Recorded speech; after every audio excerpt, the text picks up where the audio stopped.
Yeah. Welcome back, folks. This is Joint Justice Oversight on Wednesday, October 16th. We're going to shift gears quickly here. We've been trying to have a conversation with Ashley Berliner, who's Director of Medicaid Policy for DEVA, the Department of Vermont Health Access. We've been trying to have this conversation for a couple of our previous meetings and haven't been able to. But if folks remember, we filed, both state and DOC filed for a waiver with CMS called the 1115 waiver, which would help DOC, help us tremendously, and help folks who are incarcerated that 90 days prior to their release date, they would be able to qualify for Medicaid. And that would be a tremendous help for folks as they're transitioning into the community in terms of being able to provide medical services as well as prescription medication that they need, as well as hooking up with their primary provider or even establishing a relationship with a primary provider, as well as any services, medical services, or behavioral health services or substance use services that they would need. But a key piece to this is working with DEVA in terms of setting up the system for Medicaid to be applied. So this is where Ashley comes into play. And Ashley, thank you so much for your flexibility over the last couple of meetings that we've had. And if you could bring us up to speed in terms of what would be needed on DEVA's end, what would be needed, if you can, maybe on DOC's end, if there's anything in terms of how we can implement our 1115 waiver, and also the timeline, and if there's any financial costs to this. So welcome, and if you could just identify yourself for the record. Thank you. I'm Ashley Berliner. I'm the Director of Medicaid Policy for the Agency of Human Services. Are you able to hear me all right? Yes. Yes. Yeah. Okay. I do have a slide deck.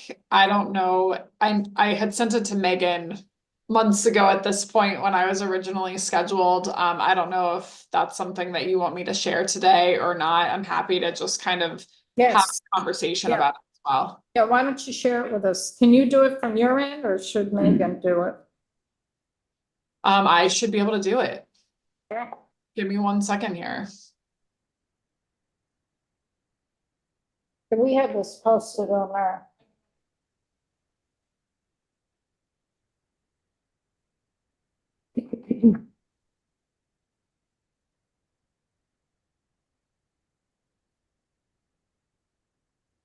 I might not be able to do it in the best way. I can't quite figure out how to put it in presentation mode, so you won't be quite as clean as I'd like, but let's see how this works.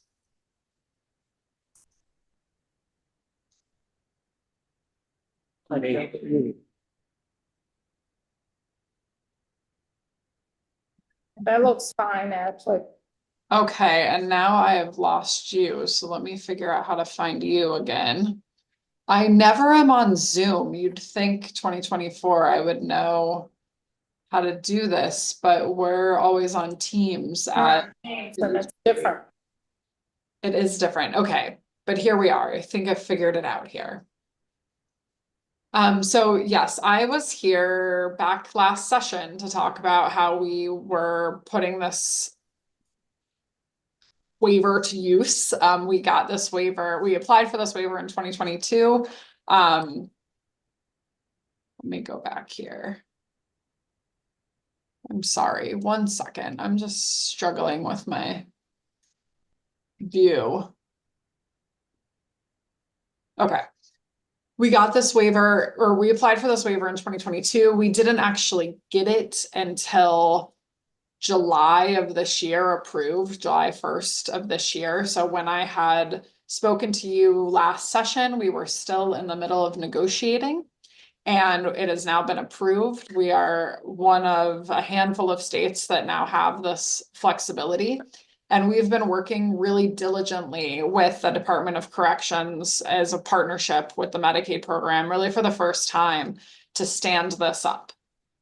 Our planned implementation date is January 1st, 2026. And we're doing a lot of planning right now to make sure that we can hit that. Essentially, we needed a very long runway because it is significant programmatic change in the facilities. It is a change to how we bill for a certain set of services. We have to make eligibility system changes, claim system changes, talk to providers, change protocols, ensure access for the inmates to certain technology. So as you can imagine, it's a really, really big undertaking that requires quite a bit of a runway. Some of my slides, I think, are very preliminary for you. I'll skip over this very quickly because you know this better than I do. But we are rolling out this reentry services benefit across all 6 in-state facilities in Vermont. And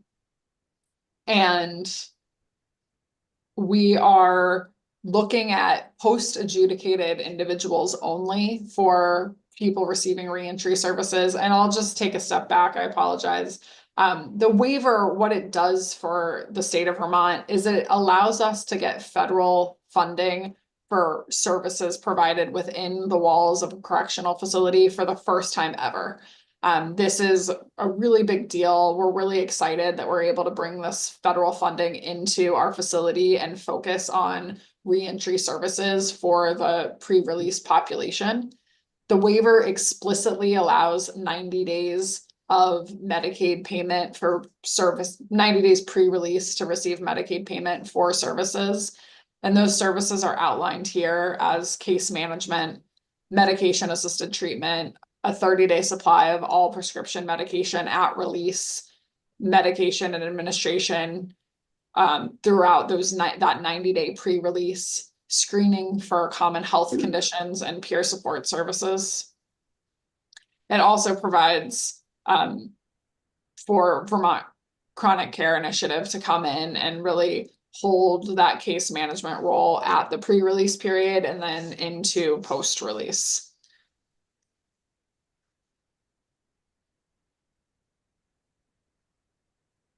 When we're talking about our 6 facilities and the post-adjudicated population, we're really looking at the number of individuals who are sentenced in DOC facilities. We have 861 sentenced at this point in time, and individuals released for a 6-month period, 7-month period is 572. So we're really looking at, roughly 1,000 people a year that would be eligible for these post-release services.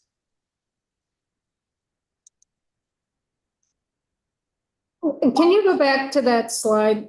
I want to get a better understanding of the 500. So because my attention went elsewhere for a minute. So between January and July of this year, for the last part of FY24, we had 572 folks who were sentenced. And as of the end of August, we now have 861. Correct? So this is individuals in a facility at a given time, and this is individuals released. Can you see my cursor? Yes. Okay. That's individuals released. So we're specifically looking at the released population when we are talking about this waiver and reentry services. Individuals who are not set to be released are just getting business as usual services being provided. So is it fair to say that in a fiscal year, we get about 1,000 people released as a ballpark? 1,000 people have been sentenced. So, and I know I said room, but this is individuals who we have many, many more than that who are detained, but these are individuals have actually been convicted of a crime and are serving the sentence, who then go on to be released back into the community. And the Medicaid waiver would not apply to folks who are detained. Is that correct? Correct, at this time. The waiver could apply, and for a future date, we have the option as a state to apply it to the pre-adjudicated population as well. We are certainly very interested in exploring that as kind of a phase 2 after we have our sea legs under us and can really make sure that we are able to serve the post-adjudicated population the way that we want and that our systems are functioning. We decided we were going to take a little bit of a smaller bite of the apple this first step. All goes well, everything's working smoothly. We feel like we have the capacity at the state level. We'll absolutely be considering the pre-adjudicated population as well. As you know, the pre-adjudicated population, those individuals who haven't yet been convicted are a little harder to pin down in terms of when they'll be released. So the idea of giving them pre-release services when they could be released tomorrow or 9 months from now, it was just a much harder calculus than looking at only those individuals who have been sentenced. And we have more of a concept of how long they'll be serving and when we can start targeting those pre-release services. So Ashley, we do have a question. Lisa? Thank you. Thank you, Ashley. This is Teresa Wood. So my question is actually about the detainee folks. Do you have any data on how many of those folks have Medicaid prior to being detained? I might need to call a friend here. Isaac, do you have a sense of that? I would have, yeah, that's a difficult question to answer. The department doesn't ask that information at any their coverage status is. I mean, I would imagine. You can look it up. You can look it up, that's, not what our staff are doing upon looking, but it's possible. So the reason that I asked the question is, so I get what you're saying, Ashley, about, there are a lot more variables to look at, but I guess there's also the concept of if you already have Medicaid, then, you could keep Medicaid during your detainee status, as opposed to you actually having to do anything to determine, when they're going to be discharged. Do you understand what I'm saying? Totally, and it's actually a perfect segue going into this next slide. So let me just turn to the next slide and then we can talk about it. One of the requirements of not just this waiver, but of the Medicaid program at large is that we suspend rather than terminate individuals once they come into a correctional facility. So there is something in federal law that is called an inmate exclusion. It prohibits Medicaid dollars from being spent on an inmate when they are within the facility. This waiver is providing us this 90-day carve out of the inmate exclusion, but they're saying even though they're excluded and you can't bill down, we don't want you to terminate their enrollment. We want you to just suspend them.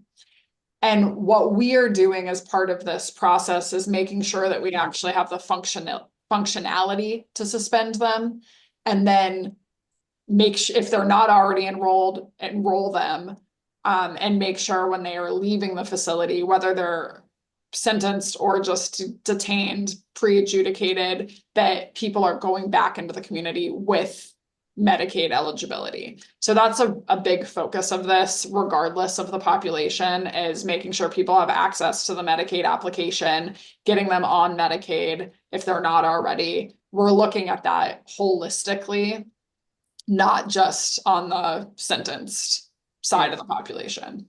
Of course, that's already supposed to be happening. That's not something new. It is, and we don't have the functionality today. So we're really using this as a big motivating factor to make sure we get our systems in line. So are you, I want to make sure that I'm not misinterpreting what you're saying. So are you saying regardless of status that you would implement the suspension as opposed to the termination of Medicaid? Yes. And to be clear, right now, we don't have any process in place that is going in and terminating people when they're in a correctional facility. If we get information that they are an inmate, then there's a process that terminates them that is automatically programmed. We're working to recode our system so that that doesn't happen in the future.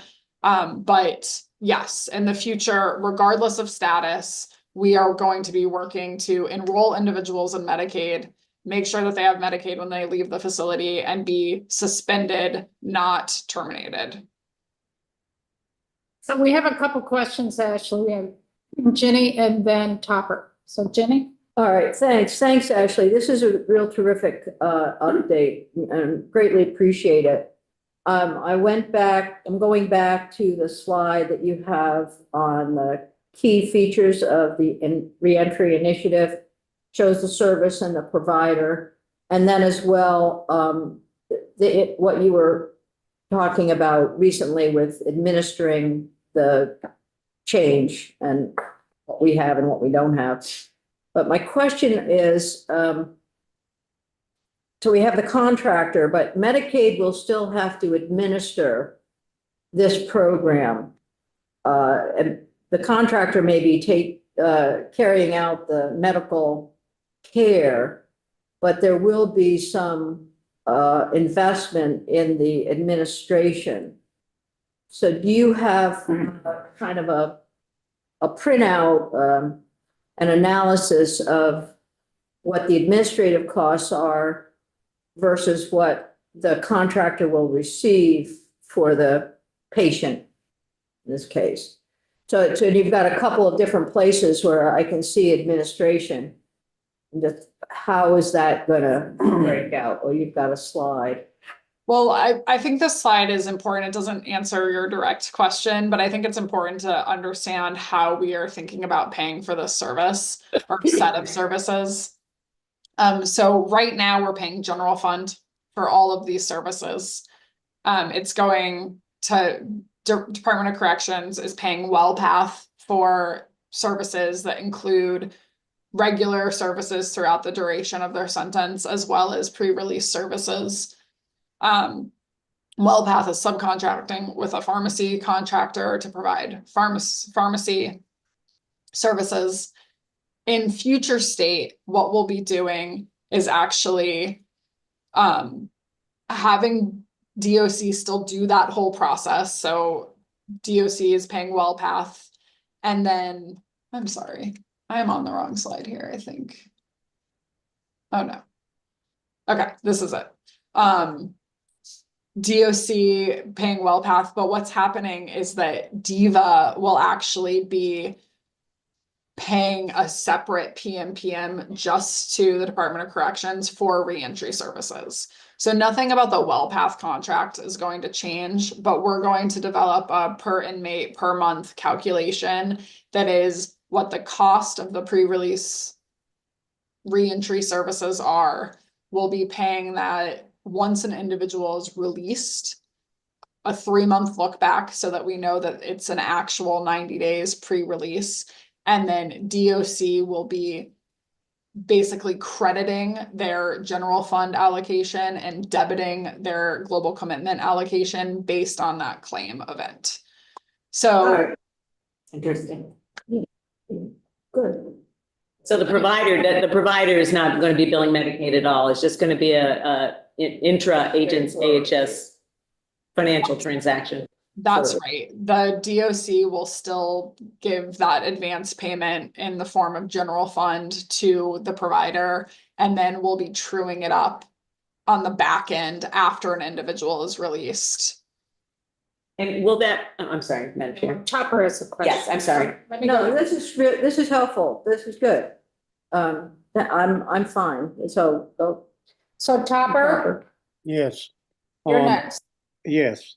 If an individual is incarcerated and they have plenty of financial resources and they were not on Medicaid or Medicare before they went in, when they come out, how long are they going to be eligible for Medicaid because they're not going to meet the financial eligibility? So what I think, let me see if I understand your question. If an individual is in the facility, they're not receiving an income. So they're income eligible for Medicaid. We put them on Medicaid. They're then released. Yeah, I'm saying an individual has plenty of financial resources when they're incarcerated. And now, and we're talking about, the reentry thing, and we're gonna put those people who are, they're still making money, even though they're incarcerated. If they are not eligible for Medicaid, then they won't be eligible for this Medicaid reentry. It's only for Medicaid eligible individuals, regardless of their incarceration status. So if they're determined, even within correction. The services that you're providing, making sure that the prescriptions are all set and everything else, they're the services you're providing. You're gonna provide that to that person regardless of whether they're Medicare eligible, aren't you? DOC is gonna provide that regardless of eligibility, but we won't be claiming it as a Medicaid expenditure unless they're Medicaid eligible. Okay. Thank you. Lisa, did you? Yes. Ashley, well, since we know that a pretty high percentage of folks have substance use disorder, in the correction system, will this per member per month, payment include, an amount that includes, funding for medication assisted treatment? Absolutely. Okay, thank That's you. a big part of the cost for us. Right, okay, thank you. It also does not include the case management component. So this PMPM here per inmate per month, PIPM, is just going to be for the reentry services minus case management. And that is because we're using the Vermont Chronic Care Initiative case managers that are AHS staff to provide that case management service. And so we're not claiming that through a kind of fee for service model. It's an administrative cost and we'll be paying it that way. Thank you. Can I have one more follow-up? It just made me think. One of the issues has been in the past the difference in the medication that's used within the correctional facilities versus what is used outside of the correctional facility. Are there discussions happening about how that transition process is, I guess, more smooth, because it has resulted in overdose deaths of people who have been immediately released? We have had extensive conversations about matching our formularies, the corrections formulary with the Medicaid formulary. And we are in a place where, with the exception of the long-acting injectable MAT, everything else is matched exactly on our formularies. The long-acting drug, we've done a thorough the long-acting MAT, I believe it lasts for a month, the injectable. We've done a really thorough analysis of cost there, and it is extremely cost prohibitive for us to have that long-acting injectable in the correctional facility at this time. I can't remember the numbers off the top of my head, but it's something like $40 a month or $40 for one and $1,000 for the other, just in terms of scope. Like, it's a huge differential. And even when we accounted for the administration costs, we couldn't get them close at all. So I'm definitely not the person to speak to kind of the clinical piece of that, but I will say we've done extensive work to come as close together as we can on our formularies and feel like we're in a really good place right now. Well, that's certainly much better news than, what has happened previously. So thank you, and thank corrections for the work on doing that. Do you have any idea about how many people are using the long acting, versus, and like what percentage of the folks are using long-acting versus the other formularies? So the long acting is gonna be post-release. And it's Medicaid's preferred mat. So we are trying to get people on the long acting injectables post-release. But I believe, Isaac, my information's a month or two old at this point. I believe we're not doing the long acting injection at all in facilities at this time. Is that correct? That's correct. Other states that do offer that use opioid settlement funds. Okay. predominantly to finance that. Okay, It is about $1,300 per dose as opposed to the $40 per dose that Ashley mentioned. okay, thank you. Thank you.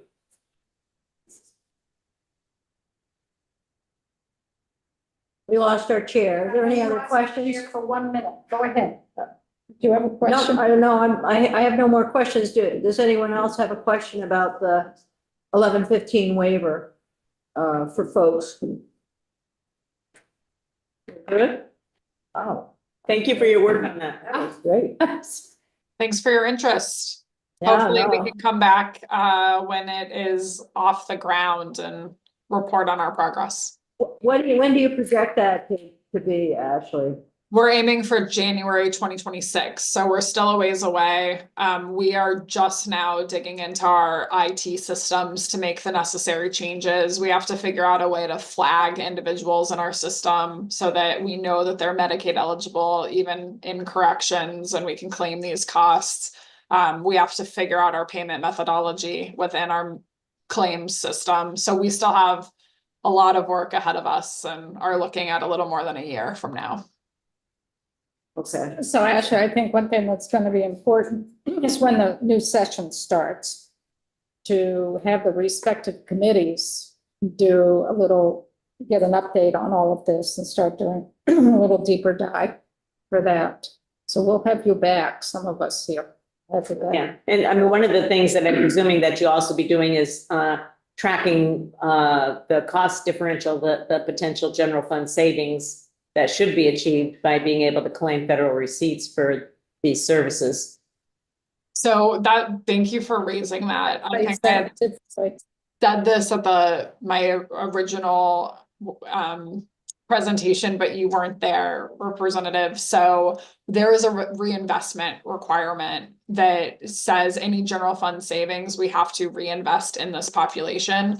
So we won't actually be generating new savings for our budget at large, but we are really excited about having several $1,000,000 a year to reinvest in our correctional population and think about how we can spend that money in really positive ways going forward. I'm gonna put a plug in for housing, just saying. He doesn't do housing. DOC should not be doing. Putting a plug in for housing. DOC should not be doing transitional housing. It should be our community partners.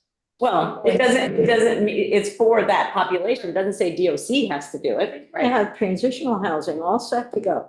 And one of the cool things about this waiver is we get capacity building funding for it as well. So as I'm sitting here telling you that we have all this work to do over the next year and a half, I know IT is expensive, and we're actually able to claim that cost as a reinvestment cost. So that general fund savings that we will see, we're able to immediately put towards the cost of our IT changes, of new VCCI staff for this population, data managers to really be monitoring this closely. So lucky for us, we don't have to come to you and ask for more money right now for this particular initiative, because it's all self-funded. That's good. And it's really good news. There are at least three people here who are on appropriations committees.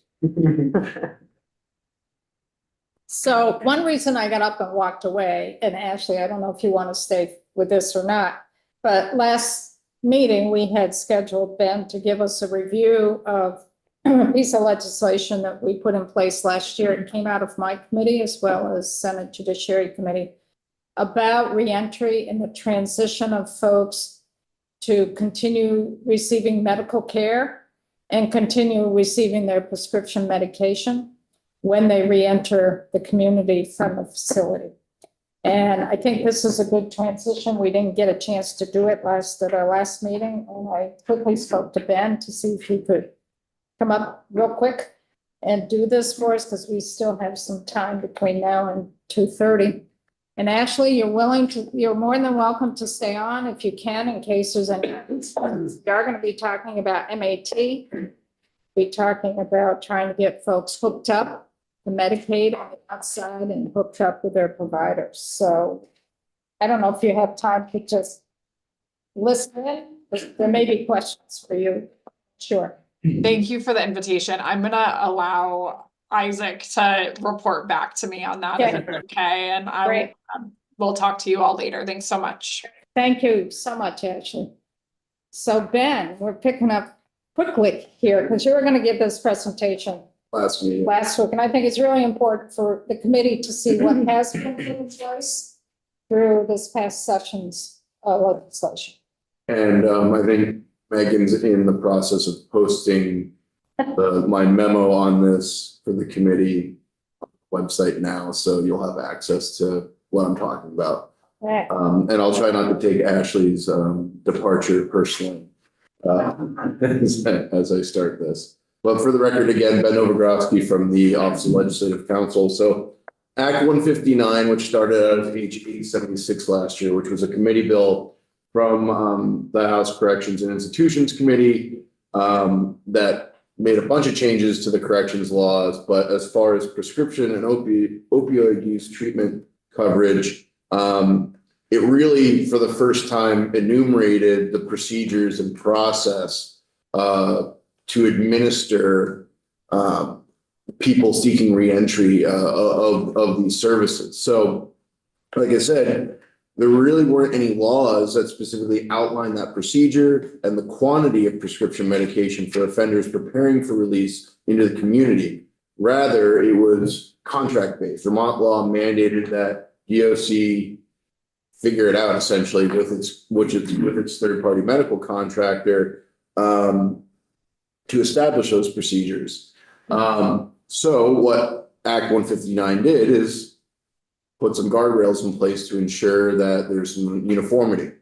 So for instance, there are really two parts to this, one for general prescription coverage and another for what's previously known as medicated assisted treatment, which is now known as opioid use treatment disorder, or yes, opioid use disorder treatment. Medication for use disorder. Yeah, thanks, Isaac.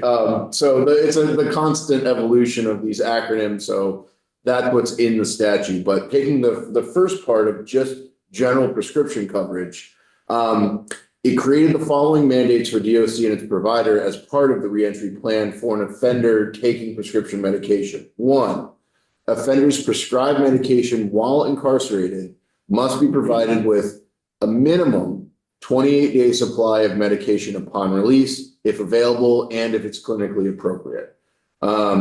Two, offenders are provided with a valid prescription to continue the medication after any previously supplied supply has been depleted.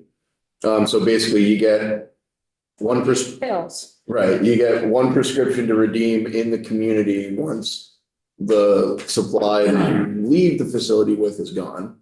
And then I want to be clear, we're tracking what the current contract is with WellPat yes, for this. So when a person is released, they're going to walk out with not less than 28 days. days of the actual medication in their pocket, not a prescription, but the actual medication. And think about what folks are on medication for. It's not aspirin. It's a lot of, could be insulin, could be anti-anxiety, could be Adderall, could be a variety of things, but they're physically going to have the medication. And then they will also have a prescription that will become they can fill after that 28-day supply. So kind of a bridge prescription, if you will. And that 28-day supply was that number was very intentional from when it got to the Senate, but the understanding of the committees is that WellPath has a 30-day supply mandate in the contract with DOC. So it was very purposeful to not exceed that amount. So the third aspect of prescription drug coverage is that DOC and its medical or its provider must identify any necessary licensed healthcare provider or substance use disorder treatment programs or both, and schedule an intake appointment with the provider or program to help ensure the continuation of treatment once they're in the community. So those are essentially the three mandates of prescription drug coverage for those seeking reentry. Any other questions before I get into the opioid use prescription coverage? So one thing we were trying to address is the issue of folks who are reentering and have no health insurance and only have a few days maybe of medication in their pocket, and they have a prescription, but they don't have a primary care provider. They may not have a drugstore that they go to, and they have no way to pay for the prescription. So that's what we're trying to address. Okay. So moving on to opioid use disorder and the coverage for that. Again, three parts. One, offenders prescribed opioid use disorder medication while they're incarcerated must be provided with a legally permissible supply of the medication upon release if available and clinically appropriate. There's no mandated quantity in that one. It's really whatever is at the discretion of the doctor or the prescriber. So that's why it's legally permissible. What is legal for them to have based on the prescription that's written. The second part is that DOC must inform the offender and offer care coordination to help expedite the process to receive counseling or behavioral therapies within the community. So again, sort of helping to set up a bridge so that they can access those therapies and services as soon as possible upon release. And then thirdly, DOC or its provider must identify, again, similar to the prescription coverage, licensed healthcare providers or opioid use disorder treatment program or both, and schedule an intake appointment to help ensure that continued treatment. So those are the three aspects for opioid use disorder and the slight differences from the general prescription coverage. So as this was being structured, was there any discussion about linking the offender, once the offender goes out into the community, linking the offender with our hub and spoke program? Yes. Okay. And Yes, because when a person, this is what WellPath and the contract says. If a person, I'm going to just say MAT, that's it. So if they're on MAT, oh, I think of that elsewhere. What WellPath by the contract, if they're on MAT, they come out, they would give them enough dosage to hold them over before they could hook in with a hub or hook in with a provider.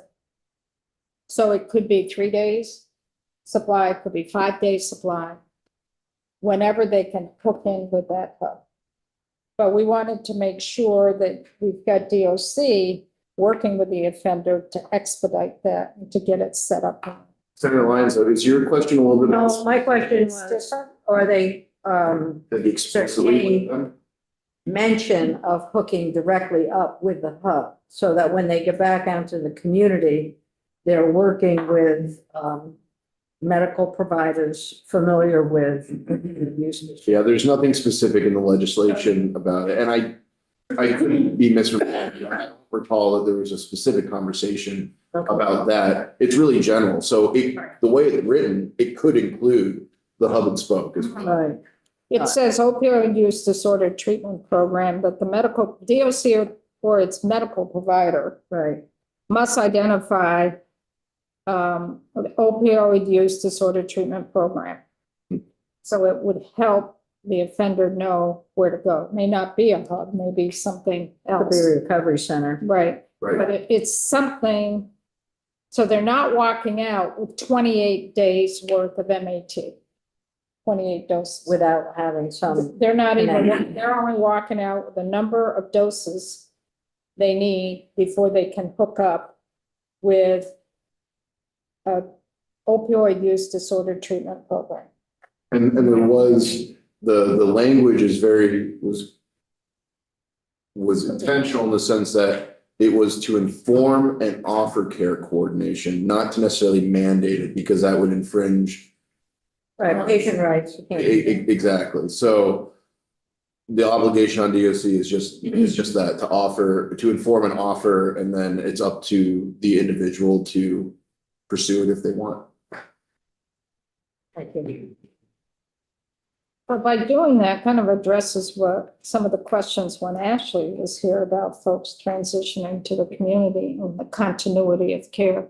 So the goal is with the Medicaid waiver, the 115, if the offender can get hooked up 3 months prior to their release date for Medicaid, and then with this change in law that we've done, and with Medicaid being available to them upon release, it's more of a continuity of care. We don't have the interrupt like we do now, because people coming out, they don't have insurance. They've lost everything when they've been incarcerated. And some of them don't even know how to apply for Medicaid when they're out, which means they can't get the health care that they need. So that's how the change in the law that we did hopefully will work hand in glove with the Medicaid waiver down the road. I think Isaac? on that point, Chair, it is actually, we didn't intend to really craft the legislation to match the federal requirements as part of the 1115 waiver process, but they're remarkably similar. In that the federal requirements require a 30-day supply of medication in hand upon release, as Ashley mentioned, requires care coordination, which VCCI, I think that was probably going to be one of the biggest aspects of the 1115 program, one of the biggest benefits we'll see, is that we'll have embedded VCCI staff at every facility who are helping to transition folks as they leave our facilities. I think that will make a tremendous impact for incarcerated folks. But it's interesting to see the kind of mirroring between federal requirements and what H876 put in place. So Topper, you have a question? Yes, Madam Chair, and it's along the lines of the statements that you were making. One thing I want to get clarified, because sometimes I'm having trouble hearing what's said. If an individual is coming out, they're coming out of being incarcerated, and these benefits that we're talking about that they'll have, I thought I heard somebody say appointments will be made, things like that for them. They'll see these people as soon as possible. What does that mean?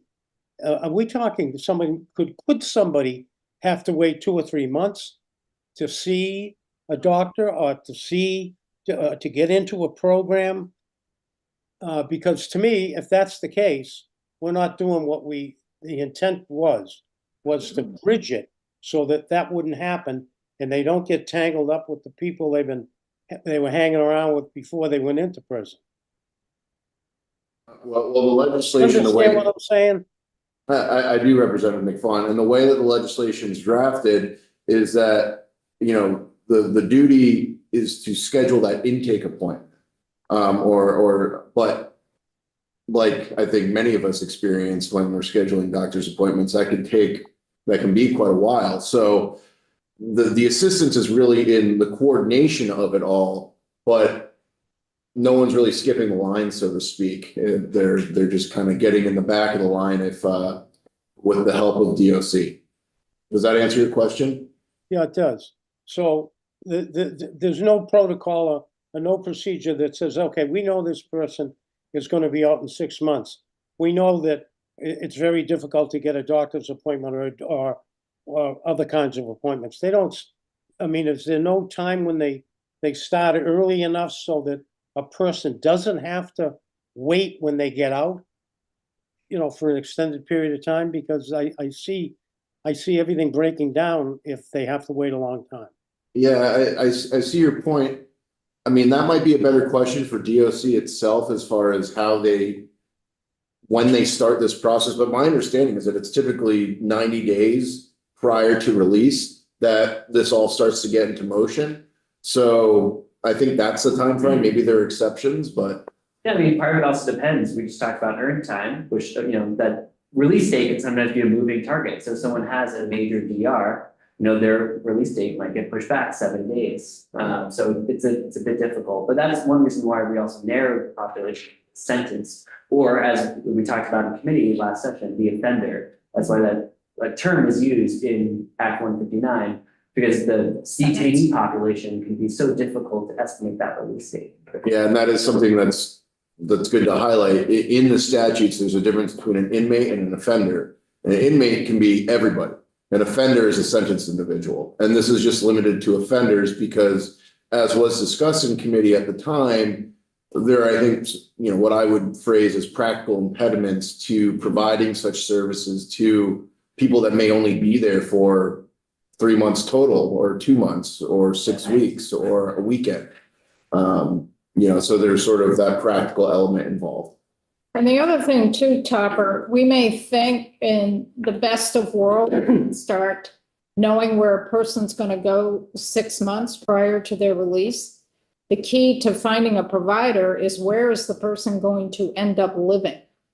And sometimes those decisions aren't made until a couple of weeks before their release in some situations. And that will determine what is available in that particular area for a primary provider or a treatment program. And if For it's not that. available, then what do we do? Well, that's the question, because things don't transition. In DLC's world, it's different for every offender, because every offender has different life situations. And that's the reality that we're trying to work in to make it as seamless as possible. But there's so many variables in terms of where that person's going to go. The inmate or the offender may think they can live in a certain place, but that's not reality. And that all has to get worked through. Transportation. And transportation is an issue. Family members may not want the person to come back to that family, and the offender may say, oh yeah, my family will take me. And that may not be the reality. So the DOC is working within that. And once that gets settled, which may not be for a couple of weeks before their actual release date, then you've got to really scramble to get those support services in place for the person in that particular community. And you can see an element in this legislation that kind of accounts for those variables. I mean, there was I think in House Corrections, there was a lot of desire from the committee members to really prescribe that they're always going to have this X amount of prescription drugs.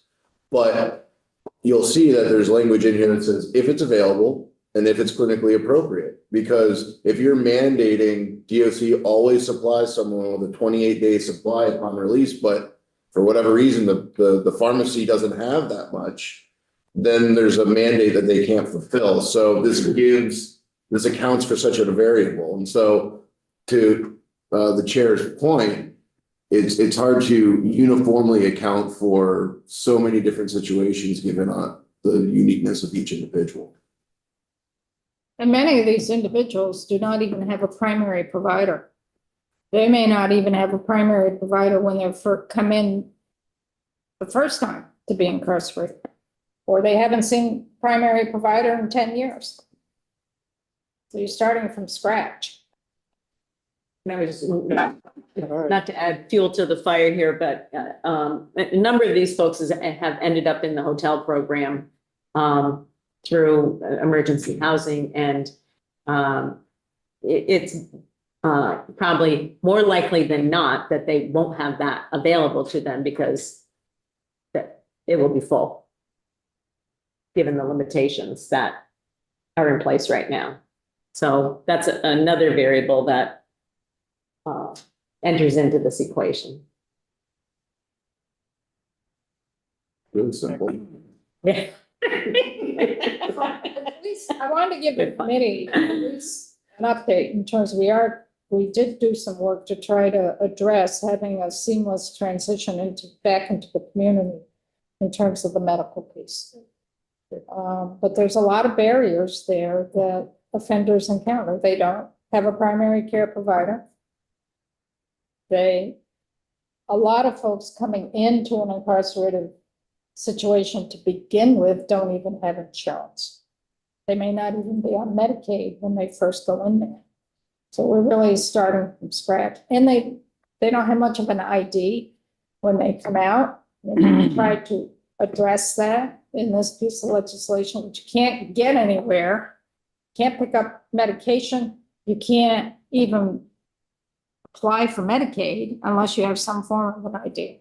Yeah, and that wasn't a portion of this that I briefed in this memo, but you know, a portion of Act 159 was exactly that, getting the DMV to memorialize in statute the agreement already in place between DMV and DOC to give people seeking release non-driver identification cards so that they can at least redeem these prescriptions, and then to also provide them information on other forms of ID that are available if they want to get a driver's license or whatever, but that would be on them at that point. But what will be provided by DOC are those non-driver identification cards, if requested.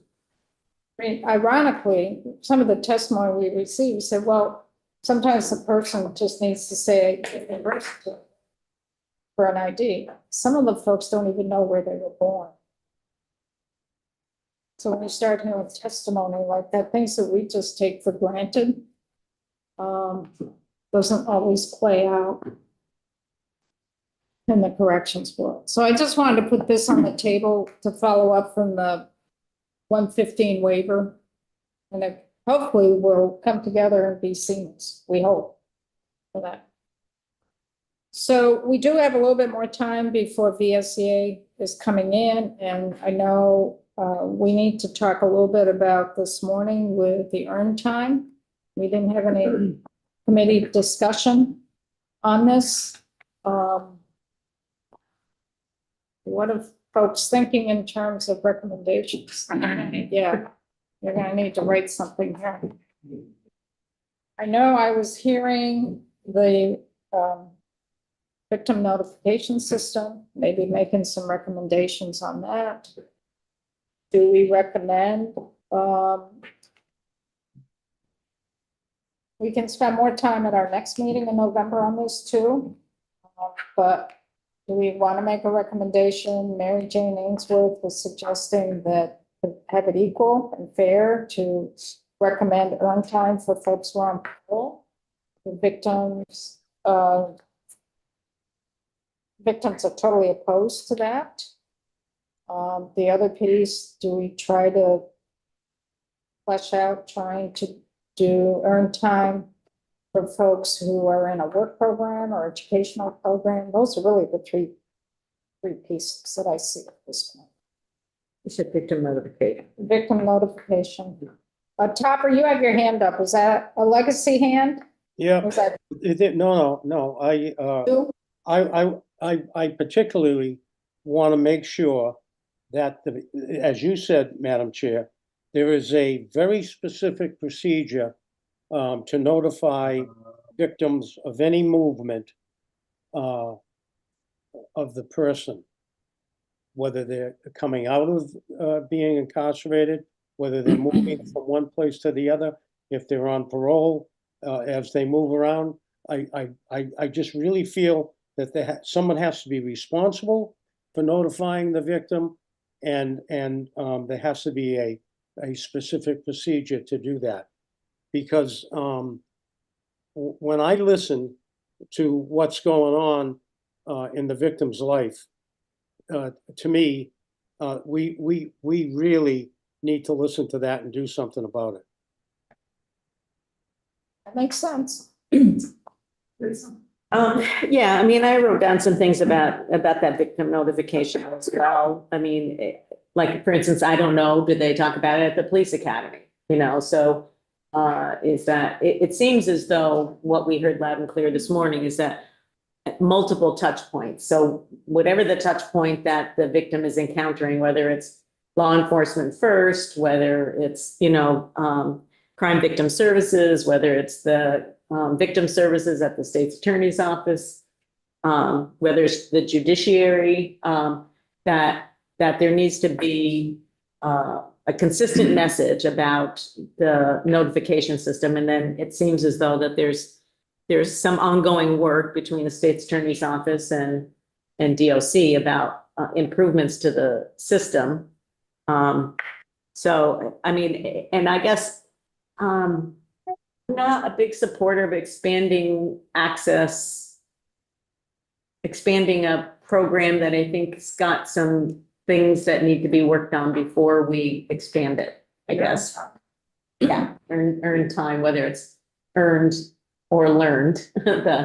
I feel like there's work needs to be done on the current program before we expand it. That's my, So what work General needs sense. to be done on the current program? well, I mean, victim notification is a big one, is a big aspect of it. Yeah. I think, I didn't realize, for instance, and I'm not sure exactly how I feel about it, but I didn't realize, that there really are no crimes that are disqualifying. And so I feel like I want to think about that a little bit. I didn't realize that was a sort of a one-time change. So that's one, you know, the role of victim assistance and State's attorney. through state's attorneys, and whether that's an appropriate, you know, what are the resources needed? I guess I'm not sort of bent on trying to expand something when we can see that there are places that there needs to be improvement. So, and, you know, we also heard from DOC that while they picked it up, what we put in place right now, that they would need additional resources to implement it any further. So I'm not sure that that's where I want to put resources as a investment right now. And just to clarify that point about what disqualifying offense, Yeah. how that went. Yeah, So I clarified in the memo that was posted, so it's revised now. But so what it was is those disqualifying offenses. So as you say, Representative Wood, after the effective date of the program, which I think was April 26th of 21, everybody can be eligible unless life without the sentence life without parole. But between January 1st of 21 and that April 26th date, those disqualifying offenses, they could earn time if they were already serving a sentence for one of those offenses. Mhm. Everybody prior to January 1st could not. So it was sort of like a gradual implementation, if you will. Mhm. So just to clarify that I think my memo, my testimony before may have muddied the waters a little bit on. So that 4-month period, those disqualifying offenses could get some. Mhm. Mhm. But going forward, anyone. Anyone can. Anybody. Disqualifying offenses would qualify. Unless they're serving life without parole. Right. Right. And the thinking there is that upon a plea agreement or whatever, that the victims would know that earned time would apply. Right. Where previously, when we changed midstream that we implemented earned time, the victims didn't realize that in sentencing. So Well, that's and the- where they have access to that information, like, to me, if state's attorneys, crime victims advocates say that their role is only during the court process, then it seems as though they would have been the appropriate folks to say, well, this is what was agreed to, you know, this is what was the potential and this is what was agreed to, that, and it seems as though, you know, at least Lost. it's getting lost in that. Yeah, because it's done it, the plea agreement. It's done. Right, it's done. It's Yeah. not DOC's. It's not DOC's role, right, I agree. Well, the sentence here is 10 years minimum, but the person qualifies for earned time, so this is the potential release date. Right. That's in Martin's world. So I think Teresa summarized my feelings as well on this. But I would like to hear from Jennifer Pullman still. We gotta hear from Jen. And she's probably available now if we want to bring her back on Zoom, or do you want to put her in? I want to put November? her, I want to do that more in November when we can. Yeah, so we can focus a little bit more on what we're going to do with Yeah. respect to victims. And it's broader than just the earned and time, although I agree that we need to get this in order before expanding the program, but there's broader issues, I think, that we kind of just barely touched on a little bit earlier, so.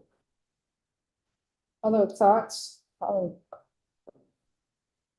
providing earned time to parolees by Well, learned I time? agree that we shouldn't expand it till we see what program we can do more effectively with the program as a whole. Because there's a real difference in who's making the decisions, unless you have some very concrete criteria for decision making. The parole board and the DOC are doing exactly the same thing. I think hold off on that. We heard from the parole board, they were probably happy with our holding on that anyway. And the concept of listening to Jennifer Pullman, finding out what we can do effectively for victims is a good thing. Does it belong in the judiciary or initially? How frequently are they notified once things start to get in place? There's a lot of questions there. In looking at the structure of the bond, or whatever it's called, vines. Topper? Yes, Madam Chair. I am not in favor. Well, I'm okay if the earn time got expanded. But I think before we do that, we need to make sure that what we're doing now with these people, especially the victim, that everybody understands it and are all on the same page. From the testimony that I've heard, they're not at this point. And we need that. I think that's very important for us to prioritize, make sure we're doing what we're doing now, we're doing it right. Because I just, when I hear what's going on, it really disturbs me. I can't understand how a woman can be raped twice when we're supposed to have a system in place that protects her. I just, it's terrible as far as I'm concerned. Well, that gets into your restraining orders and that gets into all of that in the court system. Yeah. That's what that brings up, more than victim notification in a way. So it's interconnected. It's interconnected. It's interconnected. So do you have enough, Ben, to kind of put together a brief outline of what we're recommending so we can go over it next month? Yeah. And we'll schedule in Jennifer and do a little deeper dive Great. on that. Great. because- So, Just a quick question, clarification, actually. My first concern is victim, obviously, in this whole procedure. As far as the earn time for individuals who are incarcerated, I'm not really sure where I am on that right now. But is it my understanding that the Vine notification system automatically does this for individuals? They don't have the option on this? Because we took testimony that she said every They time have that they the option. call. yeah, they have, Have the option. Yeah. They have the, well, That's why- once they sort of opt in, then it can become automated. Okay, because back in the day, we'd hand out a physical paper, 3 copies, and say, do you want to be, we want to express it, so blah, blah, blah, and long story short, they signed that they wanted to be notified. I just want to make sure that these victims are cared for, they want to be notified. Is it an opt-in or? We can, I think maybe for November, we can bring in our subject matter experts, our victim services unit, talk about that and that system. And as far as what I can speak to is just based on like the statutes and what I've researched, which is they're informed of it and then they can have access. I can't speak to what that access looks like beyond that, but there is an automated feature to the system, but it's not automatically automated, if you will. Does that make sense, Senator Norris? I know what you're trying to say.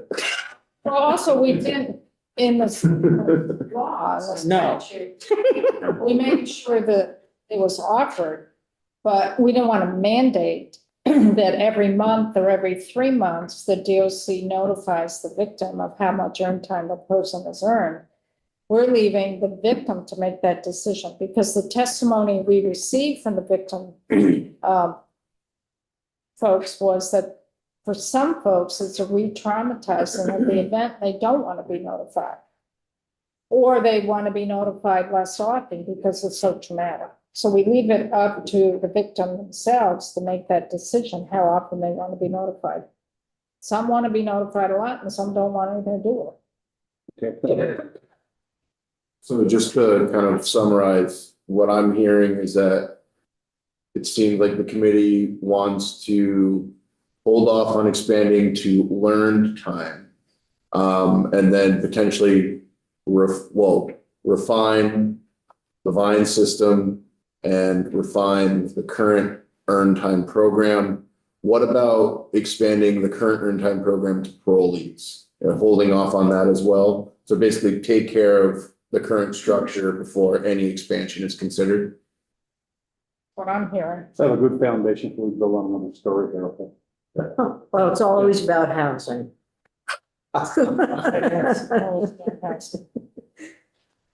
Thank you, Ben. And you're gonna be back up a little later. Oh, yeah.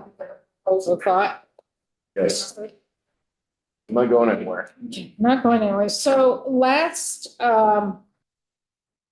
meeting we had, we heard some issues around the staffing of correctional facilities.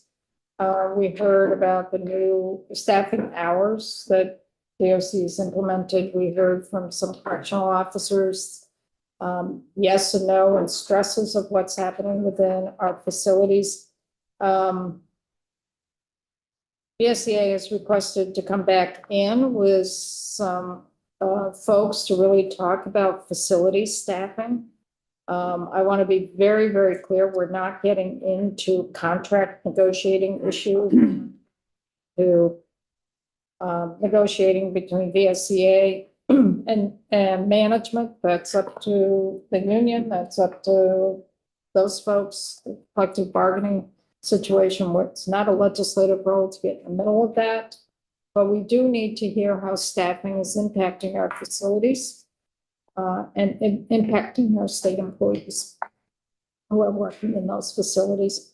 And see if we can come out at the end of this, maybe all sides coming out. I kind of voiced this to Vince Haluzzi, saying it's time for people to come to the table and start really working on this with new ideas. And maybe if both sides, be it the union side and be it the executive side, go in their own corners and brainstorm and figure out different ways of approaching this issue. And one thing that struck me, and I mentioned it to Vince after our meeting when he connected with me, one of the officers was talking last meeting about looking at different incentives. And one thing that was mentioned is if you're really working all those overtime hours, can those overtime hours get calculated towards your retirement?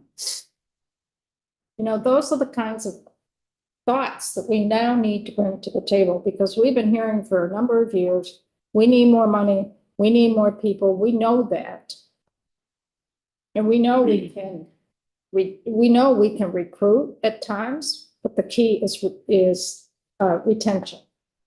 That's the key. And maybe it's time to really start brainstorming about what can we do here to incentivize folks to really stay there when they're brand new. Because what's starting to happen in some of our correctional facilities because of retirements that are happening and the level of veterans and the years of service that people are having in some of our facilities, the longest serving correctional officer's been there maybe 3 years or 5 years at the most. So we're going to be dealing with some real security issues at some point, and we've really got to start tackling this one way or the other. So that's my soapbox for today. Steve, are you coming up first and then bringing some folks with you, or what's? I can, I Serena Zahn is a CO2 in Newport. Okay, how do you want to? It's up to you, Madam Chair, whichever you prefer. I'm happy to go first. Yeah, whatever. Okay. works. Want to come up with me? Thank you. Good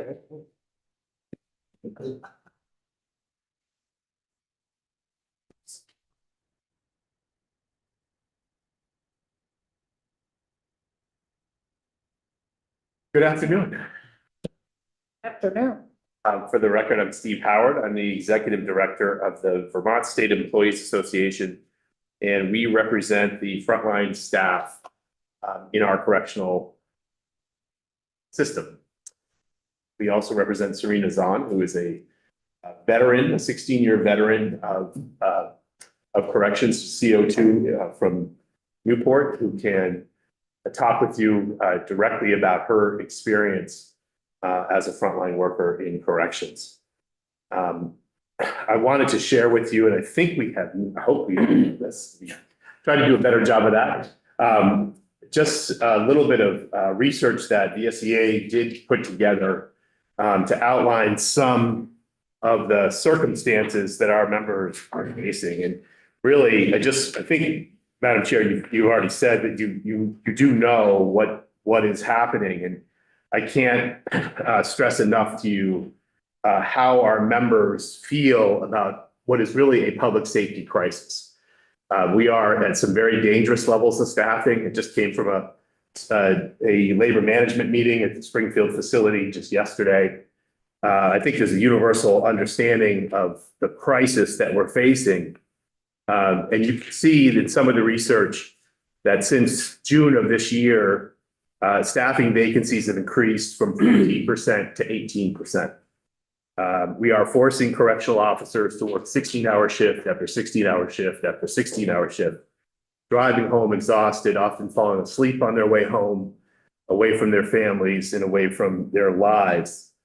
That is also true of some of the folks in the probation and parole offices across our state, particularly in the southern part of the state, where we have seen a real disproportionate amount of hospital coverage in the southern end of the state. 65.3% of the hospital coverage is in the southern part of the state. Some real sentiments of our members come through in the sustainability and the stability and sustainability survey. Our members really having expressed that they feel that they ended in a crisis. And when the majority of DOC staff were asked how they feel the DOC leadership, whether the DOC leadership cares about them or they receive adequate communication from leadership, you can see the numbers are pretty overwhelming that they don't think the leadership cares about them or that they receive adequate information. It's really a serious impact on them personally. You can see from that same study that their work schedules negatively impact their sleep, their mental health, their self-care, their physical health, the time that they have to live their life, to have, from hobbies to errands, to their relationships with their families and their friends. And I think what our members want to ask from the legislature and from the administration, first of all, we think very clearly that there needs to be transparency. We have TV ads running ad nauseum, you may have seen them, where we say, well, we change the schedule and we have work-life balance and come work for us. What happens is that people do come work for them. And then there is no work-life balance. 16 after 16 after 16. And what they say is, this was not what I was promised. And so they say, I feel lied to when they leave. So we got to first stop saying that we have work-life balance until we do. And I just want to make it clear that the SEA is not against the 2-2-3 schedule that the commissioner is talking about in these TV ads or he's talked about before this committee. We know that schedule will not work unless you have a recruitment and retention plan, which involves a recruitment and retention incentive. We know that works. It has worked, and we have to have that brought back to the table. The legislature can help in a couple of ways. One, you can improve the pension. The VSEA is very proud that we led the campaign and successfully convinced the legislature to finally pass a new pension plan, a retirement plan, when we put Group G in place. What we did not do is give them the same retirement plan that the Vermont State Police have, which is what we originally wanted and what we originally asked for and what we'd hoped that in this legislative session, the legislature would consider. That is a significantly lower contribution rate. And it also allows them to retire at age 50 after 20 years of service. Group G is age 55 after 20 years of service. So there is a way that the legislature, not involved in collective bargaining, can make improvements to the statutes around retirement. We also need you to use your leverage and your positions as public leaders to speak out and to call on the governor to come forward with a plan. We really need your help. We need you to stand with our members and to say this is an unacceptable situation. And we need you to come to the table with a plan and really work with the union, because we're happy to work with the administration. We have done it time and time and time again. We need a plan that's put in place and left in place. The point to pull back on a plan isn't when it's starting to work, which is what has been the historical record. We need to keep that plan in place. It's going to cost the state of Vermont more money to staff the correctional facilities. This is really difficult work. I think you all know that. We're in a very difficult labor market. That's not an excuse to do nothing. That's an excuse to ramp up your game and to come to the table with even more. So with that, I would like to just turn this over to the real expert and have her share with the committee what her experience is now and over the last 16 years of her career.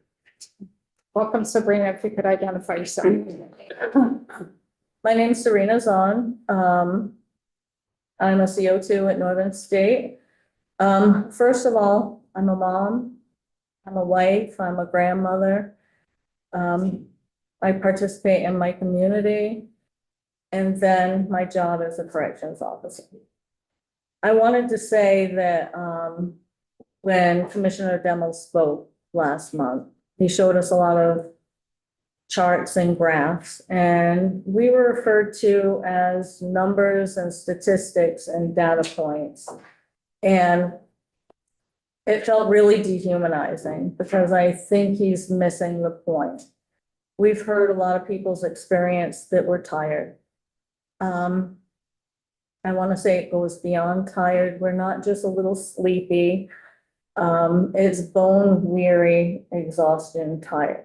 When we're working a 16-hour shift, one of the first things that is outlined in our post orders is that you must remain alert. I work overnight, and I don't think I've ever really adjusted to overnights. It's very difficult to stay on your game when you're living on 4 hours of sleep night after night. To compound, the short staff were being ordered. So most days that you work is 16 hours. And then on our days off, we have a standby list where you sit there and wait for your phone. I refer to it as being on house arrest because we're stuck by the phone waiting like Russian roulette, whether you're going to get the phone call or not, to have to go in. Night shift, that poses a little bit of a problem because do you catch up on the things you need to catch up on? Do you take a nap? How do you schedule your time? It's used to be a balancing act and there's no way to balance it. Our superintendent has tried to alleviate some of the pains of that fallen by making it every other pay period, which helps, but it's not enough. What was I gonna say? So if you think, when you have a 16-hour shift, on top of a 16-hour shift, they have to give you an 8-hour turnaround. I live 45 minutes from the facility I work at, so I leave at 5:00 p.m. every day to be at work for 6 o'clock. And that gives me a little time. I can stop and get a coffee if I have a quick errand. I can do. But it also means that my time home amounts to about 6 hours. And if you think about your own lives and all the things that you have to do outside of your working life, how you would prioritize your days given 6 hours. I tend to try to prioritize sleep, a shower. I probably eat home maybe once a week. It's pretty difficult. You think of family obligations, just tending to your house or your yard, going to church, whatever things that you do in your life that's not work related. So our lives, at least my life, I can speak on my life, has revolved around work and trying to get enough sleep to go to work. That's fine, that's fine. So we've been, I'm really looking for thinking out of the box here on both sides, because we've been hearing this for 2 years, 3 years, 4 years. Nothing is changing, and it's really time to start changing. And I know folks have said, let's put more money into it, let's do another side letter, but we still come back to the same thing. So I'm going to put out a challenge there. I'm putting it out to the folks who are working the boots on the ground, state employees, and I'll put it out to the administration, DOC. Go back and think of initiatives that could be put in place that would help. Don't just think of money, think of initiatives. You know, I was really intrigued by this. If someone's really working a lot of overtime hours, working overtime, can that be credited towards their retirement?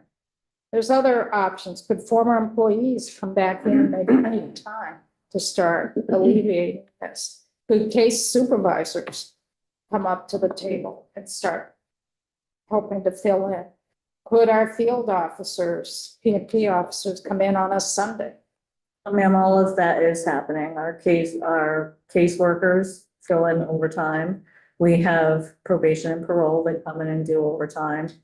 I think everybody's doing their spot to try to fill those holes, but there's. Is that happening across the system, or is that just? I can only speak to our facility. Or maybe this is something that needs to be implemented across the system. Maybe it's only happening in a facility here or a facility there. Because we can't continue going on with the same conversations, because the same situation is just getting exacerbated. And I'm really concerned about the safety of the staff. I'm concerned about the residents that live there and the safety. And I'm concerned about the security of the facility. Because I don't want an episode to start to happen because we don't have enough staff. We've got to start thinking outside the box. So I'm putting out a challenge to you folks and to the administration and DOC, and come back in a couple of months with your recommendations. And I don't know if the committee would be supportive of something like this, but I've been hearing this. Can I ask, do we have, I know this is for Ben, do we have any charge in any of the legislation that asks us to make recommendations? If we don't, even if we don't have that, we can make recommendations to our committees of jurisdiction. But I think this is a really great, I think it's a good idea. Because we got to start getting off the dime here. Because it's not the legislature that's going to get involved in negotiating between VSEA and the governor's office. We're going to have to start thinking out of the box to really address this. The 223 can work if there's enough staff. There isn't enough staff. So how can we, well, another idea that came to me from someone saying, instead of just having one academy, could we have academies, satellite academies around to start, bringing more people in for training? Can we make those first 2 months of a new correctional officer in the facility, make it so that they're not slammed with 16-hour days, or make it so that, hey, this is a good place to work, and maybe I'll stick it out for another 5 or 6 months and see what happens. Because I think we're getting to a critical point now in terms of our facilities, security of folks within that facility and with the facilities. And we've got to start thinking out of the box. So have you worked on something, Ben? Because I talked to Dan about this a little bit in terms of putting out a time frame out there, and he quickly just drafted a letter or drafted a piece of item that, we've got 2 more meetings? So 2 more meetings we got, maybe by our December meeting or our last meeting, each end comes back with your recommends. I want some movement on this, and I don't want to keep hearing the same stuff. Because I came across some notes 5 years ago. I was cleaning out some of my paperwork at home, and I came across some of the notes, and the same thing that's being said now was said back. I want to move on and make it better. I agree with you, Madam Chair, in terms of, getting off sort of square one. I guess I think it's a bigger issue. I mean, I fully appreciate the DOC issue, but it's a bigger issue in state government. And, the sort of, I guess I would say the creativity things that you're talking about and getting off square one is things that we need to be, I guess, figuring out as a body, how do we do that broader than DOC? I know I brought this up last time, but I actually look at these numbers and I think, well, that's good compared to DCF. And that's good compared to some of the others. And I know that that's an improvement from where it was, which is what the commissioner would tell us. That doesn't mean it's good enough. But I guess I'm looking at VSEA, and VSEA represents all state employees. And if we were having, a discussion about caseworkers at DCF and the, lack of resources available to them, they're doing these same kinds of shifts in similar working conditions that actually might be more dangerous, to be honest with you, because folks are not in cells. So, and I'm hearing this in other departments, people not being able to respond because they have vacancies. And I don't know, I'm a little perplexed because I'm not really sure what our role is, because there's a collective bargaining agreement and, it has different elements, and so I'm looking for some guidance on that, I guess. I'm going to agree with you. I think it is extremely frustrating, and I can remember several conversations in my committee talking about what's optimal caseload. How many folks do you give for each social worker or counselor or supervisor? And it goes on, and you're absolutely right. So we heard from crime victim advocates this morning, They say 600, which is really probably more like 1,000. But we have an opportunity here, I think, to do exactly what the chair has said, and that is to think of some creative solutions where we are now, and maybe some of that leads to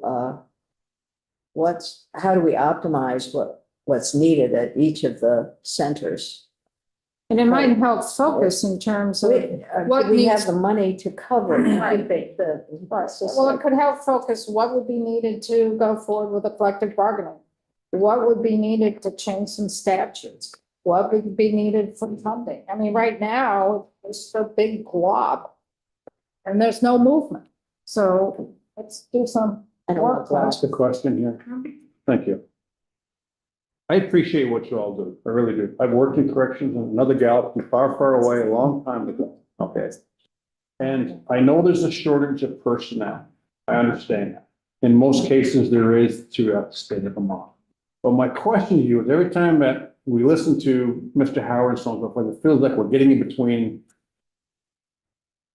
places we shouldn't be, between administration and the SEA and whatever else. It's putting some additional pressure on us.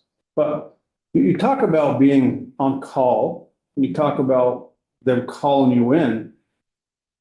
Who's calling in? Sick? Is it other union members who know that what you're going through, and you're still leaving you after? I mean, you got to police yourselves. I would think that's the. Well, it could be somebody called out sick. It could be just there's an empty spot. There's plenty of vacancies that we just don't have people to fill. So they could be calling in sick, knowing that you're all working 16 hours a day.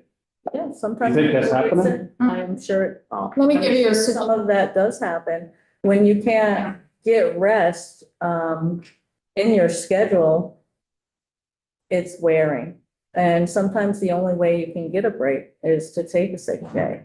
And I don't think anybody's doing it maliciously to hurt your coworkers, but enough is enough, you know? Let me give you a situation what's happening down in our Springfield facility. We have about 350 residents there. We're only at half staff. I have about 44 to 50 staff. They should have 88 to 100. That is serious. I don't care which facility it is, and I'm not bringing it up because it's Springfield and that's where I'm from. It's dangerous. It's dangerous. And I was in there last week for a meeting, and you could pick up a real difference just walking into the the lobby and working through to get to the meeting room in the back. There was nobody around. And I've never experienced it there. I mean, that's what we're dealing with. So, Ben, why don't you go through what you had drafted up? Whoops, I'm sorry, Topper, you have your hand up. Then I'll get to you, Ben. Topper? Yes, thanks, Madam Chair. On television, I saw, not too long ago, a concerted effort, I thought, by probably the Corrections Department to hire people in the system. Now, I don't know how many people got hired through that concerted effort, but I'm just wondering what the emphasis is on in terms of the recruiting that's being done and who's doing it. I mean, everyone knows that the solution to this is more people working there. I just don't know, and maybe Mr. Howard can tell me who is doing the recruiting for you, or the Corrections Department rather, can tell me who's doing the recruiting and how extensive is it? Well, I won't speak for the department, but what I can tell you is what our members tell us. So first of all, the best recruiter for the Department of Corrections is somebody who works for the Department of Corrections. If they are satisfied with the way in which they're being treated, if they are satisfied with the way in which they're being compensated, they will go to their neighbor, to their relative, to their friend and say, come work for corrections. When I started this job 12 years ago, the problem in corrections was we had too many people. And that's because there was a big effort to bring people in with our members reaching out to their families and their friends and their networks. What our members tell us now is that they wouldn't do that to their worst enemy, because you'll destroy their family, you'll destroy their marriage, and you'll destroy their health. So that's the first thing. We have to fix the underlying problem. And Madam Chair, I think the SEA is more than willing to continue to bring solutions to the table. We just had a very effective labor management meeting with the commissioner, which our members wanted to make sure he understood what was really happening in the facilities, because we're not always sure, and also offer solutions. But the number one thing they said, which goes to Representative Fahn's question, is you've got to stop telling people we have a work-life balance. When they get there and it doesn't exist, they leave because they feel like they were deceived. So let's admit that that is not working at the moment, even if we want it to work. And we do want it to work. We want 223 to work. Let's acknowledge the problem, which is a challenge, and then we can get to the solution. What I would respectfully suggest the legislature can do, you can't get involved in collective bargaining. We wouldn't want you to, but you can bring pressure on the governor to direct his staff to come up with a solution. He's done it before. So let's go to the letter. Go to the letter, because it's directed to Commissioner Demo and it's directed to the SCA. You're both in this together. We're not getting in the middle of this. So for the record, my name's Ben O'Grouse from the Office of Legislative Counsel, and that last point, Madam Chair, that you just brought up, as the legislators are my client, I advise the legislators that the collective bargaining issues between the department and VSCA are just that. They are not the purview of this committee nor the legislature. That being said, there are things within the jurisdiction of this committee and the legislature that it can do. So it's sort of with that broader sense in mind that Representative Emmons asked me to pen this letter. So, dear Commissioner Demel and Executive Director Howard, given your testimonies from our recent meetings, the Joint Legislative Justice Oversight Committee requests that you collaborate on creating solutions to the current staffing issues facing the Department of Corrections and its employees represented by the Vermont State Employees Association. The committee respectfully requests that you both present the proposed solutions at our December 2024 meeting. Without these requested solutions, the committee will be forced to make policy decisions that may be unsatisfactory to the department, VSEA, or both. Such decisions may include increasing the state's reliance on out-of-state correctional facilities for its incarcerated population, and the closure of state correctional facilities or units within the state facilities, among other potential options. Please let the committee know if you have any questions or concerns. That is a rough draft. I don't want to force it down this committee to agree to or not agree to, but let's see if we can work through on something. And I want to hear what people's thoughts are, because the SEA can brainstorm some thoughts, go in your corner and brainstorm. The administration, corrections, go in your corner, brainstorm. And you know what? There may be some similar proposals that come out of it. We got to do something here, folks. So I don't know where the committee is. We're very happy to participate in that process and to continue to bring ideas to the table. We know what works and we hope that we can, And it's not going to be putting more money at it. It's not what we. that has historically worked.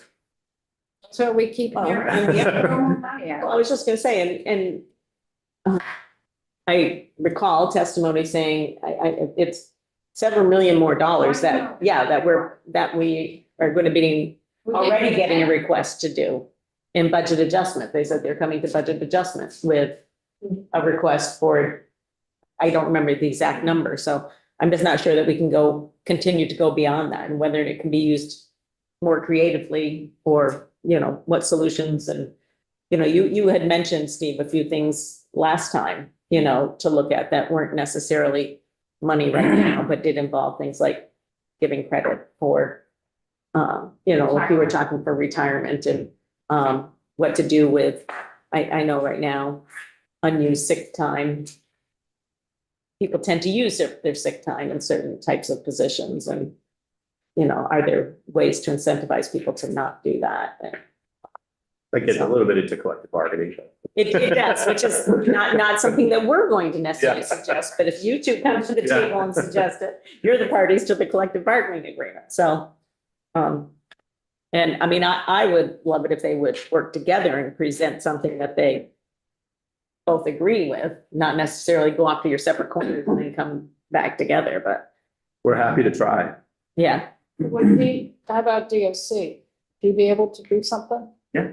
Maybe you start out in separate corners and come together before you meet with us. I think we've already started some of that, Madam Chair, but we're continuing. Say, What does the committee feel? Good idea. You Sounds think good to we me. should do this Yep. letter? Well, I'm not ready to say do this letter. Maybe we could just look at it between now and November, come back, and if there's some edits we want to make. Well, I think you want to get this out so that they have time between now. So I have to say, I'm not the second part, sort of threatening what solutions might be, I think is a little, yeah, not, Yep. I'm not sure. Me on that point, is because those issues are within the purview of. Of the legislature. Legislature. You can choose to, maybe it's just the way it's for worded. the capital budget, choose to not fund facilities. So, I mean, if we want to edit that a little bit, instead of saying will be forced, I would say may make policy decisions that may be unsatisfactory. That tamps it down a little bit. Have the alternative of making policy. No, I think that's what may. Yeah. means. Exactly. I'm with you. I don't know why we're getting involved with this, especially the last line in the first paragraph. Yes. Are we the judge and meet? Well, What's going on here? If we don't do a date certain, we'll never get a recommend. But they're presenting the proposal solution that they're to us for what reason? To see if we have to do anything in paragraph 2, I think is the idea. And make recommendations to our standing committees. Because we can do that as joint justice. Right. We don't enact policies, but we can make recommendations. That's always been the role of the Joint Justice Committee for a number of years. Topper, you have your hand up? Yes, Madam Chair. I think that the addition of maybe the Department of Labor, or if there's a state personnel division that's responsible for recruiting for different agencies, I think they would be it would be good to have them involved as well. How does that work? Isn't it DOC that you work directly with recruiting? You don't work through Department of Labor, do you? Well, Human resources. Human Department resources. of Labor allegedly, at least when I worked there, recruited for everybody. That would be The human resources. employers, but also state agencies. And there was a personnel department, I don't know what they have now, but they would recruit for you too. So here we have a state agency that needs someone to really do a top-notch job for them. I'm just saying, why not include people that do that for a living? I mean, that's their job.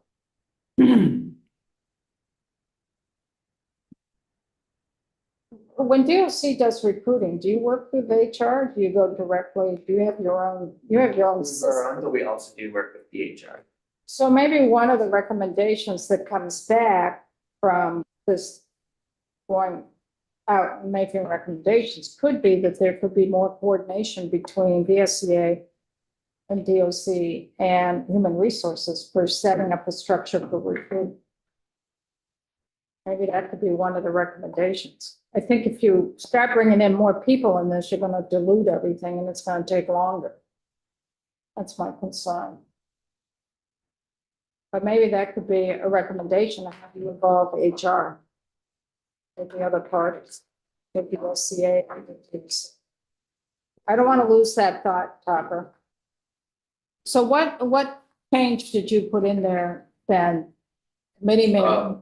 I just changed that first sentence of paragraph to, without these requested solutions, a committee may recommend in standing committee's jurisdiction to consider policy decisions that may be unsatisfactory to the department to get here.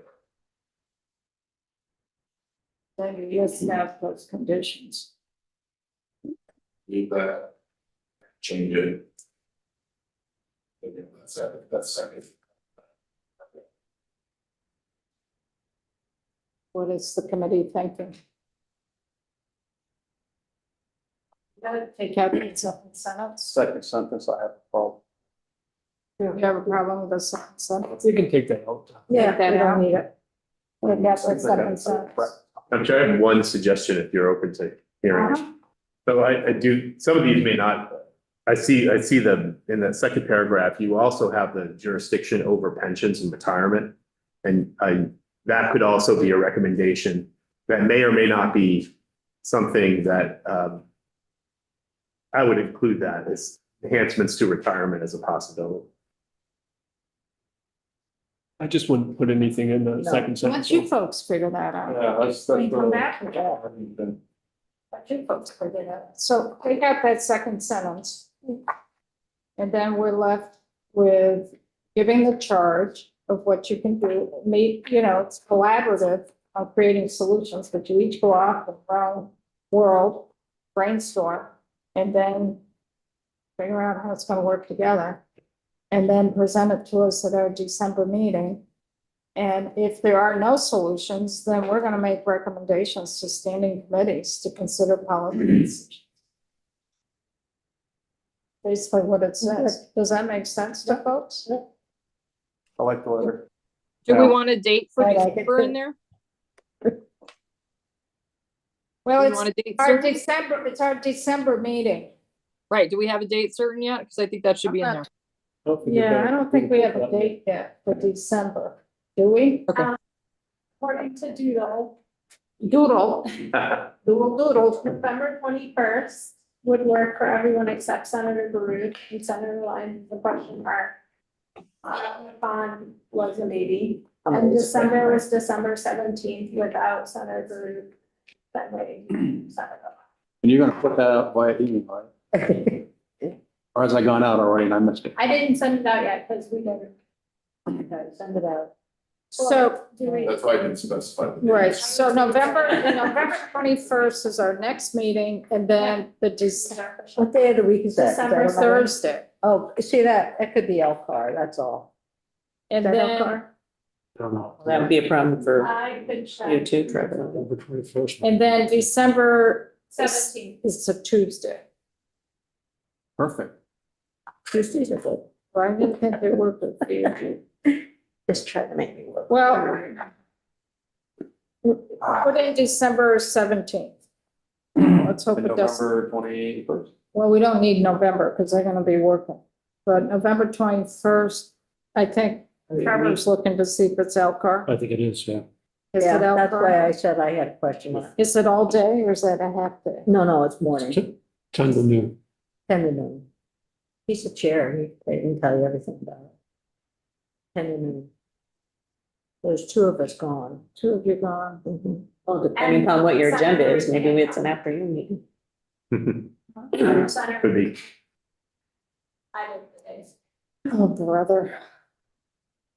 Well, for the purposes of this, it seems like the 17th Yeah, works. that works. December 17th, that works. So we can sign off on that letter? And I can sign it on behalf of the committee Mhm. today? Yes. Yes. Okay, let's go for it. Okay. Thank you, Steve. Thank you. Thank you, Serena. Yes. Thank you. Thank you, Tom. What are we gonna do for November, folks? Well, can we make it 11th? And Fine have with me.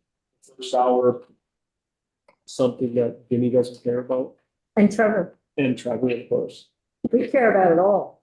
Well, you're 11 at the head of the table, so I defer to you. 11 to 4 works What day is that on? Friday. No. No, it's the I mean, third. Thursday. You're gonna work on a Friday. No, Thursday. You can still go hunting on Friday. See, I'm I gonna- know, you can still go hunting. I'll make it. I'll be zooming in from my beard line in Michigan. That's okay. I'll make it. November 11 to 4. 21st? 11 to 4. See, I don't know what we have for rules. If we only have a couple of rules, we could get these. Yeah, we may not have But be that. done by right? that. Yes, it could, be, but I don't know. I got When it. will you know? Like 2 weeks in advance? Okay, so. So we should just put a hold on it anyways, yeah. Let's just say we're meeting that day and we won't figure out the time yet.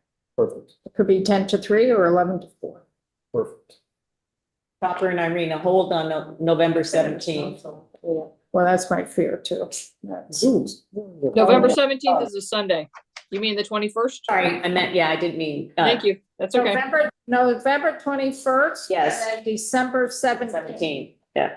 Thanks. We adjourn because we can go. I think we're adjourned. We're adjourning. We're adjourning. All right. We can go up live.